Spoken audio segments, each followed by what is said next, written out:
All right, it's time to gas it up. Gas it up for the final road game of the season for the Philadelphia 76ers.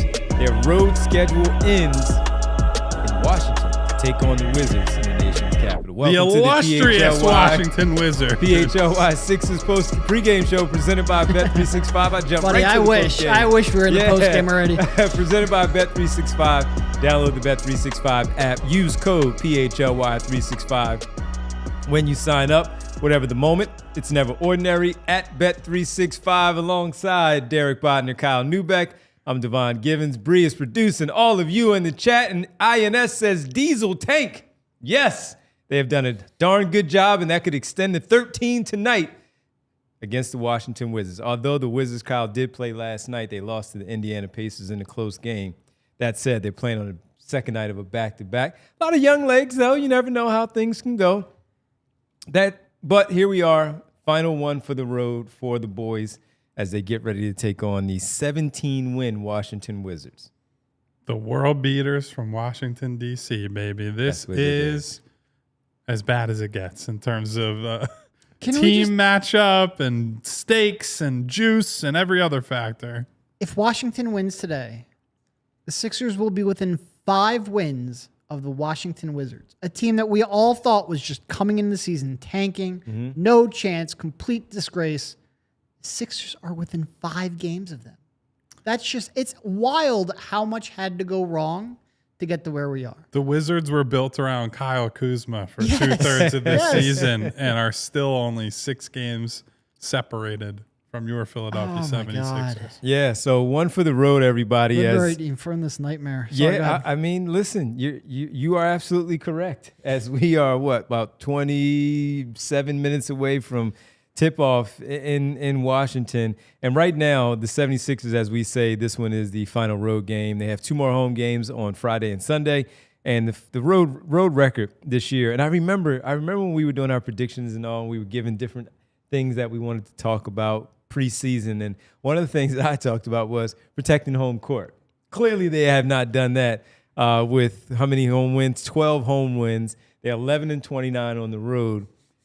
Yeah, when you break it up like that, it makes it sound even funnier of where we are this season. But just to see where we are today as we continue to talk about going into this final game against the Washington Wizards with 17, the worst record in the Eastern Conference at 17-62,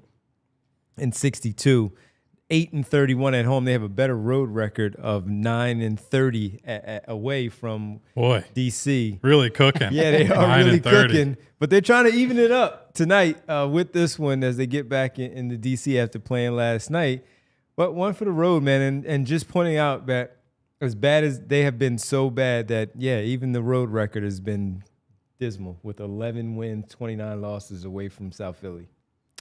Yeah, they stink no matter where they play basketball. Doesn't matter. And no matter who they play. Yeah. Right? Like that probably is the overarching theme of the season. I think we got to maybe January before I think all of us accepted they can lose to anybody, right? I think they have what now looks like the complete mirage of December where it was a light schedule.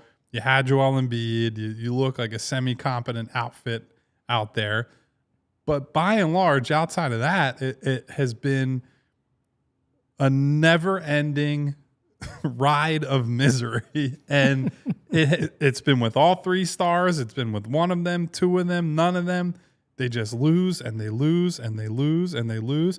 And we've done so many of these previews and pregame shows where we would say, well, they should take care of business tonight. They very rarely took care of business. And they only started taking care of business when the business goal changed for the organization. So, I actually think despite the fact that the Wizards record is what it is, there's a very good chance that they lose this game because the Wizards have no reason to just sell out to lose at this point. They are, I believe, locked into that first spot in the lottery, which, tip your cap to them. Hats off. Actually, the Jazz right now are 16-63, where Washington is 17. Yeah, their game back. Okay. Oh, I misspoke then. But it doesn't really matter. Well, it matters a little bit. You can't get better odds for the number 1 pick, but you can limit how far you can fall back. Yeah. So listen.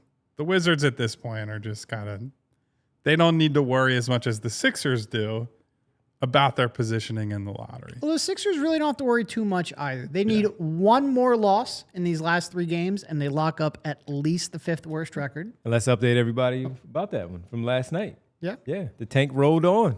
Tank kept It rolling was on. because we had talked the other day. Are we rooting for the Pelicans to win that game? Or are we rooting for the Nets to win that game? The Nets did win. That all but eliminated the chances of the Sixers falling back to the Nets.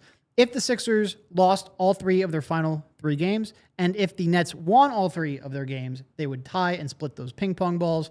Obviously, if you've been watching this team, a 3-game winning streak at this part of the season seems a little bit unrealistic, so I am not stressing about that too much. They are still only 2 games back from the Pelicans, not mathematically eliminated, not very likely, obviously. So the stakes on this have been decreased big time, bigly. And they got some good news too today, Kyle, where it's finally official. Even after saying no, that wasn't official. Tyrese Maxey is officially done for the season, based on the report about an hour. I'm shocked. I'm shocked that he didn't come back. A little over an hour and change ago, medical update from the team stating that during his ramp up to return to play, Tyrese Maxey re-injured his sprained right finger, which was confirmed by a recent MRI. Because of the re-injury and related pain and swelling, he will be unable to play the rest of the regular season. He is expected to make a full recovery. That is, again, medical update from the team. And Derek, this is exactly why we didn't want him to play, because you can re-injure it. Yeah, but does anybody actually think he got re-injured? No. Like, nobody's going to question him on it because everybody doesn't want him to play. It is funny. There's so many players who I've actually forgotten what their injury is. Let me just test you guys. What's Kelly Oubre's injury right now? He has a sprained knee. Okay, that's good. That's good. Kyle Lowry. Hip. This one, Hip. yeah, That's a that hip. one lingered through most of the year. So that one is fine. Quentin is playing. Let's see. What else is one that we haven't talked about? Most of them we've actually talked. Eric Gordon. That's the This was season ending. Yeah, so like, He's getting the wisdom teeth put back in. the wrist. the wrist. The wrist. That's I was pretty going to say good. shoulder. That's I couldn't. pretty good. It was something on the arm, but I Yeah. didn't know. Yeah. And what's Justin Edwards is out tonight. That is official. He is out. Rib contusion. From the other day. Gershon Yabusele, is it still personal reasons? Yes. Yes. Okay. All right. So he's also out So tonight. best wishes to. We don't know what's going on with Gershon. Obviously, Mm-hmm. hope everything is all right with him and his loved ones. But like Kelly's been out so long, I'd completely forgotten what his injury is. Like Yeah. it's just he's not playing because why would you play? Yeah. Yeah. It's so we knew it was coming. I'm going to use this press release as an opportunity to say, next season, I'm banning the words ramp up.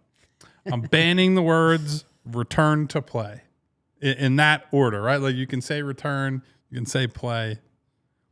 No more return to play program. No more ramp up.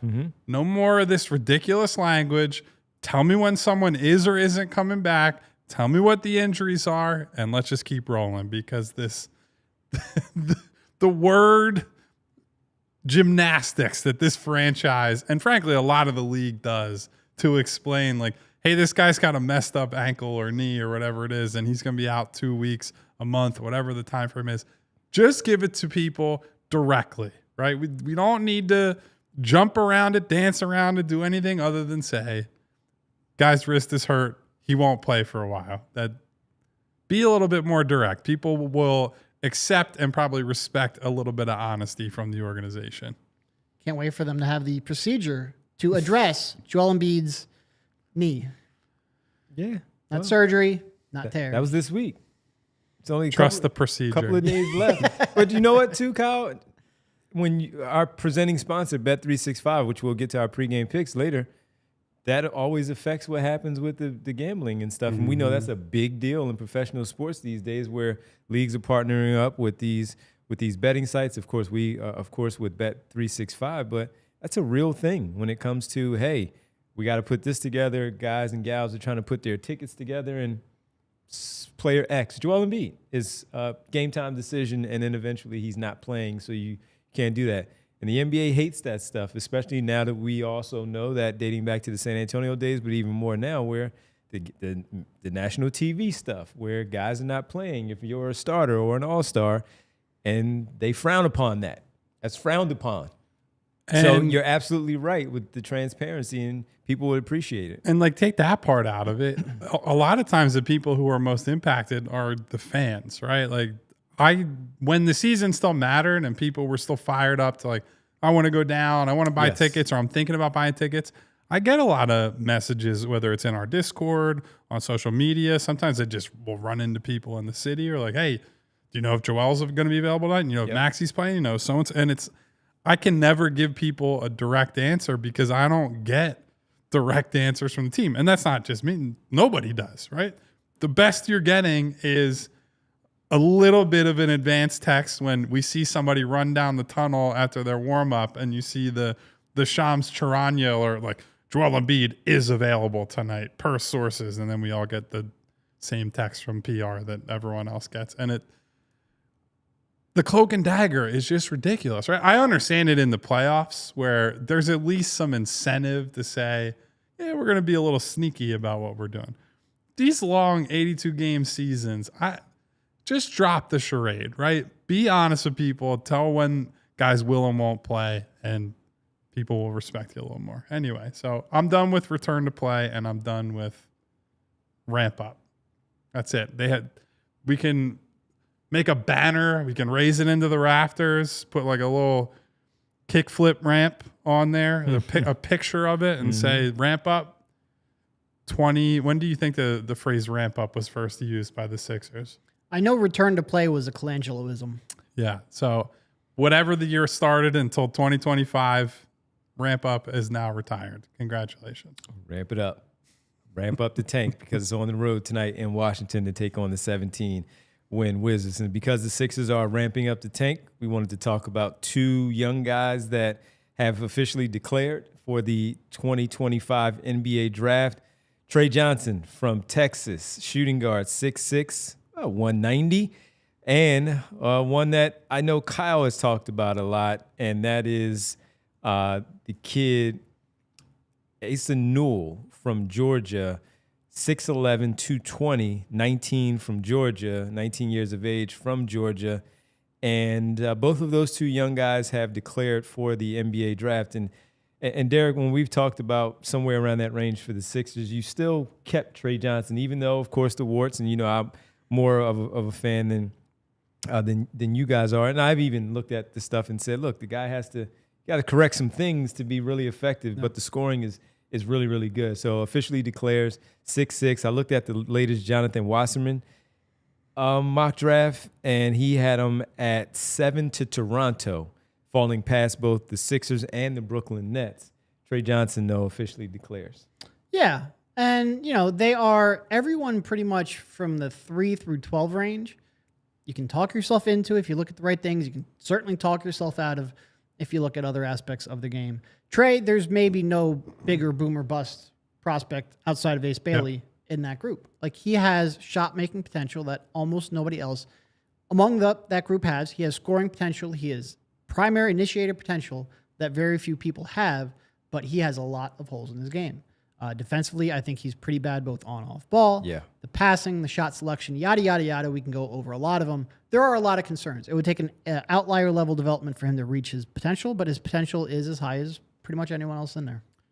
Yeah, I think with Tre, for me, once you get to 5 and 6, I think there's a strong case that you should just take him rather than, you know, if you're a trade back person, fine. And maybe you find the right range between like 10 and 14. There's a team in there where you get something good for that team trading up, and you know, maybe you get a good prospect and some future draft capital, the ready-made player, whatever it is. But if you're going to stay at 5 or 6, I think in the position that they're in, Tre Johnson is someone they're going to have to deeply consider, because I think he's one of the few guys that is in that range that if things break right for him has like high level upside. And I've talked through the negatives on him on this show. Like he is not my favorite prospect or even type of player to any extent. But when you look at a kid who scored 20 points a game and on the types of shots that he took and still put up the percentages that he did from three, right? We were talking about a kid who took almost 7 threes a game, and a lot of those are pull-ups, contested threes, step-back threes, high difficulty shots, and he's basically shooting 40% from three. Like, he is you talk about Ace Bailey as a special potential shot maker. Maybe he's not in that category. Maybe it's the small sample size of a college season, but if you're just talking about the results are there. And the free throw numbers, he shot 87% from the line. Like, every indicator says this kid will be a big-time shooter at the next level. And I think, unlike some of these other guys, we've already seen him used a little bit, not in like a full-time role, but a little bit as a movement, relocation, like coming off of screens type of shooter, rather than everything is off his dribble or nothing, or all catch and shoot or nothing. He's got real shot diversity and shot variety to his game. So that, when it is at the highest levels, it's one of the most transformative skills a player can have, especially with the way the game is set up now, the way the NBA is played. It's a spread pick and roll game where the three-point shot is king. I would be inclined, I think, to take a gamble on someone like him at 5 or 6, because a lot of those guys, I think, are maybe not potential busts, but I don't really believe in the high-end ceiling, and I'm not super encouraged about the fit. He's not perfect as a fit, not perfect as a prospect, but give me a home run swing, and he's going to be one of the guys in that category. This is the spot of the draft, though, where I really start entertaining trading out. And I think that's completely valid. Warms my heart, though, guys, everybody out there, that these guys are warming up a little bit to the Tre Johnson piece. So, well, let's characterize this correctly. I don't know if I'm warming up to Tre Johnson. I might be cooling off from the rest of the options. Fair. And so with it, just quickly for me, I think I've talked about him a lot for people to know what I like about him, what I don't like about him. The other part was the coaching was bad. Kyle, even when you mentioned the fears thing at Oklahoma, where that also changed your perspective when you watched his teammates around him, Texas had maybe 1 or 2 guys that were like, all right, they can play. Listen, they're all Division I players. They can play. You know what we're talking about, especially at a top program like Texas, where that kid is good, man, and the coaching wasn't all that great. And the teammates were good, not great, and you could see the issues that he had. So I do wonder, in a different environment, maybe better coaching, if they can get some of those bad things out of him, especially like we talk about with these young players. They're really young. Mm-hmm. So you get some of those bad habits out of them, see how things translate, because this stuff is real, obviously, when you get to the NBA. You brought him up, though. If Fears were 2 inches taller, I think I might. I would, yeah. The extra 2 inches really matters. Yeah, definitely. But I not again. Not again. Still a Fears guy. In the mock draft, honestly, guys, Jonathan Wassman at 6 has Brooklyn taking Fears over Tre Johnson in that mock. Can you? Yeah. You want to guess who they have? Who he has the Sixers taking? At 5? At 5. Probably Tre Johnson, if I had to guess. No. Tre went to Toronto. Tre went to Toronto at 7. 7. Fears at 6. All right, so I'm reverse we'll engineering the top it. 4 goes chalk. We're going to say Flag, Harper, Bailey, Edgecombe in some order. Actually, not in that order, but yes. Yeah. Edgecombe, Bailey? Yeah, Edgecombe, Bailey. Interesting. Queen? Yes. Who? Queen. Okay. Yeah, has him taking Queen at 5 as of right now. And this is based after the tournament. After the tournament, first mock draft after the tournament, it has him in there for the Sixers at pick number 5. Asa Newell, though, another guy you like from Georgia that you've talked about a little bit. Yeah, Lefty. I need to watch him more. And like, he's a productive college player. He's a forward. So I do think there's been a little too much of a swing toward, everything's positionless. And then you get a bunch of guys who are positionless out on the floor, and it's like, nobody who can rebound. Like, give me a guy who plays the power forward spot, right? Who's going to go get a rebound and will play off of a center and, does all this. So, like, I still broadly agree with the idea of, like, you can't obsess too much over positions. But he is a power forward, right? And it's funny he has him listed as a center. Yeah. It's because he's 6'11". Yeah, I guess. Yeah, I think if he can get to a spot where he can play center, I agree with you, though. That's ideal. Yeah, but I think 4. right now he's a 4. Unfortunately, he's a 4 that has not shot the ball well or didn't shoot the ball well last year at Georgia. So there is some concern. There are a lot of concerns with him, right? He's a trade back guy. In no way, shape, or form am I considering he's not a 5 or 6. He Absolutely. is not at 5 or 6. Nope. I don't see the star upside. I think he's a safe rotation player floor, type guy. Yeah, but I don't like a lot of these other guys. I don't think he's a high ceiling prospect. So that's someone that if you're at 6 and you say I don't like any of these guys and you're comfortable going to like, I don't know, 12, 13, 14 back in the lottery, that's when I start considering him. Yeah. No, he's got good size, got pretty good athleticism, will defend. The shot's got a long way to come, and frankly, on-ball creation's got a ways to come. Yeah. I agree with Kyle's overall assessment. I think he's a pretty high floor but low ceiling kind of player. And, I mean, he fits a position and skill set that the Sixers need. Yep. So you'd have some interest, but it would certainly be a trade back, not anything at 5 or 6. Yeah, and I just did want to bring him up just because of the fact that he finally committed to entering the draft, and I know we talked about him previously, and he's the guy that's going to be somewhere around that lottery range. The comps: Jalen Smith, Brandon Clark, Jonathan Isaac. Okay. To your point of the lack of offense, I'm not sure I see quite Jonathan Isaac defense in there. No. No, I do think he's got good defensive instincts. Yeah. I think for a guy who we think will be a we'll just say front court player, right? I think for a guy who's going to be a front court guy, he has good instincts in space. Like I think he can be a potential passing lanes playmaker and do some things like that. Just like, and assuming Nick Nurse is still here, which we don't know that for sure, but if Nick Nurse is still here and they're going to continue to play more of an aggressive, go after steals, overplay the passing lanes and concede some threes, like he fits into that vision as a 4 with the other Also wings not a and the great smaller dribbler guys. or shooter, and that fits a lot of what apparently we like as well. Yeah, so would not be the worst option, but certainly not someone that, at least for me, will make it into that, top 5 or 6 conversation. Yep. Also, we didn't mention it the other day, but Igor Demin, he also declared for the draft as well.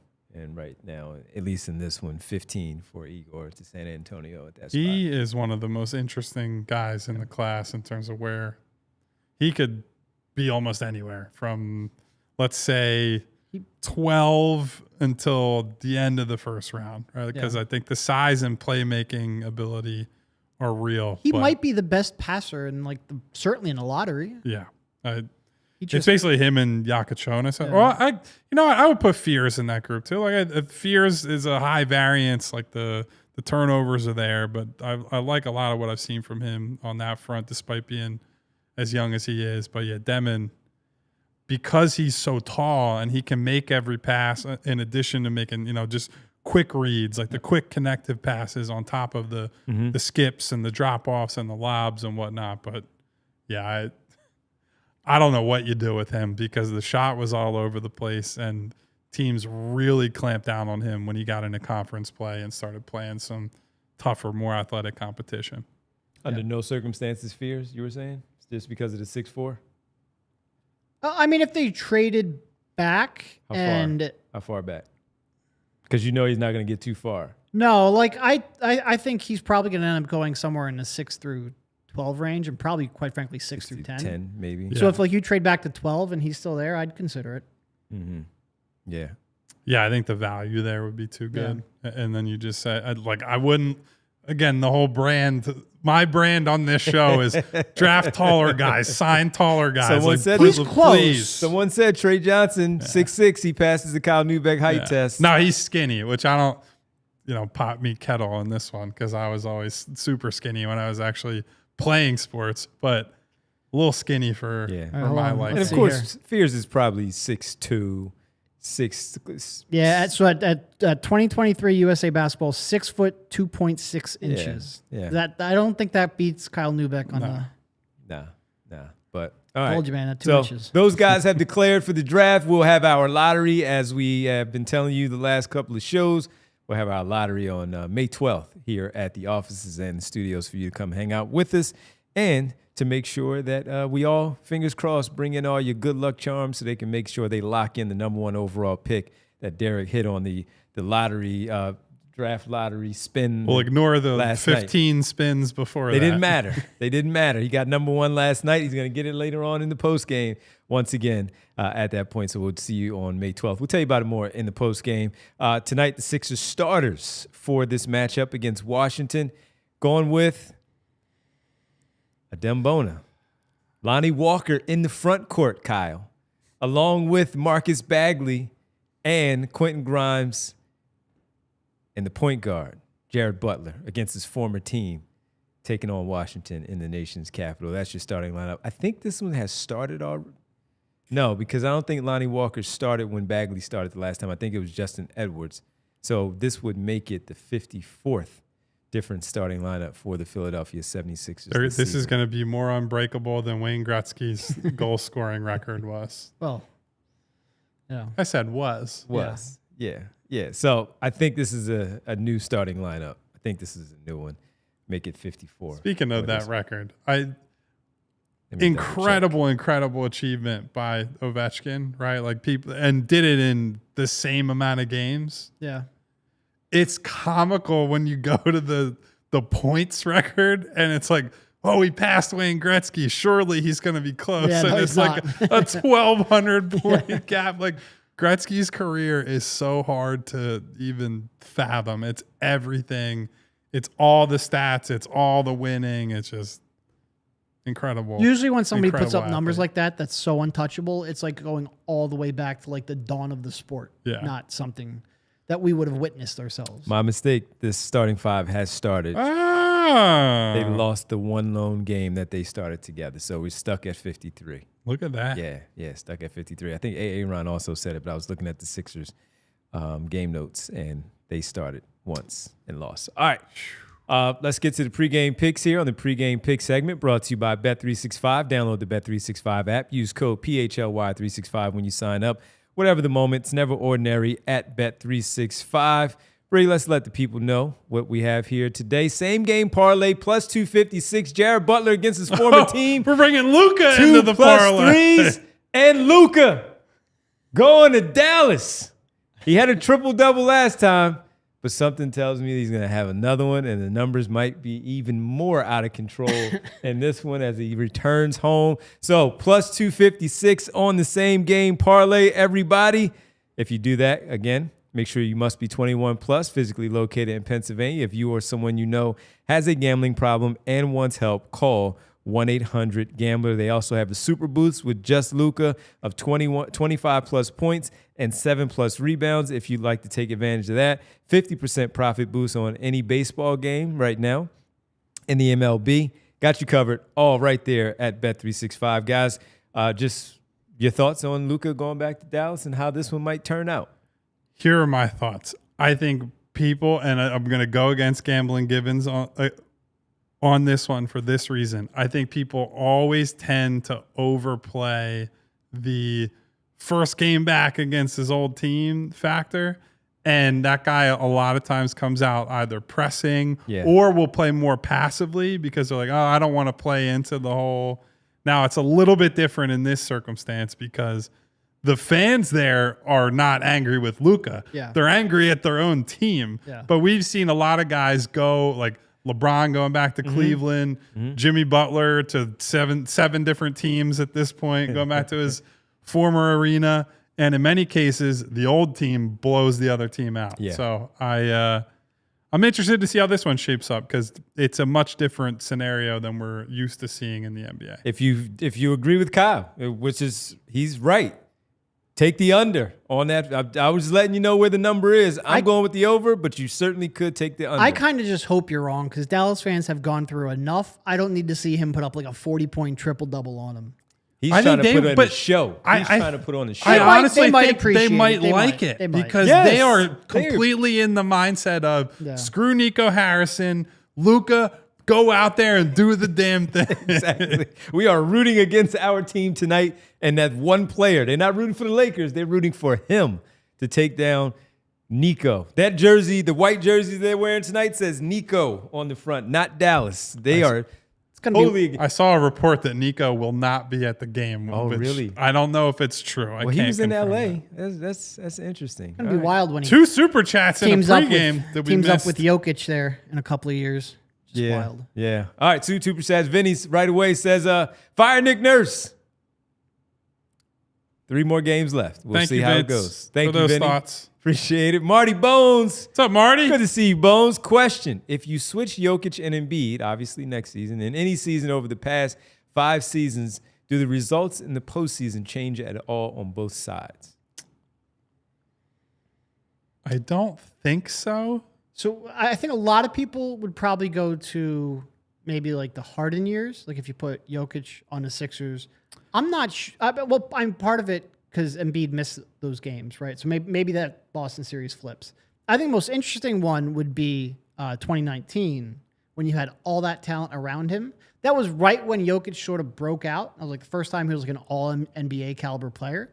But you put on that kind of passing and ability to orchestrate an offense with Butler, with Redick, with Harris, all that. But they were in that series in part because of Embiid's defense. Yeah. Yeah, Good I'm question, not. though. Could he and Simmons have played together effectively? Oh, yeah. I mean, that version of Ben. I think with the passing from Jokic to Ben would have helped him out.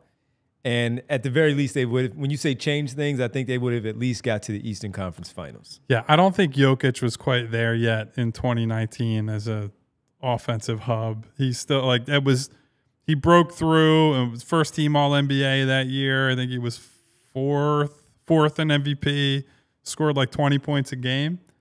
I think the problem with the hypothetical is that although they're both big men, they do need different types of players around them. Like Jokic does need more of the defensive protection or like defensive role player archetype to be at his best because he can get whatever someone's best is on offense, he can draw that out of them with the playmaking and everything else. I don't think so. I think they certainly could have gone further, right? Because a couple of those series were just coin flips that if Joel is healthy or Joel produces a little more in end game situations, they probably win the series. So I would say yes, they might have gone further. I don't think that it ultimately results in a title, though. I do think he would have been a better fit with Ben. Both because I think Ben would have been needed to help cover up some of his flaws, but also like I think having Ben push and transition than having Ben try to run off of Jokic in the half court, that could have been mildly more interesting. All right, folks, that'll do it for us. We'll be back post-game to talk about the Sixers and Luka Doncic going back to Dallas. We'll see what that looks like because that game starts here shortly. Go get him, Luka! Double TVs tonight, everybody. We'll talk to you after the game. For Bree, Kyle, Derek, I'm Devon. We'll see you post-game right here on the PHLY Sixers post-game show presented by Bet365. Enjoy the games. We all silly like the mayor.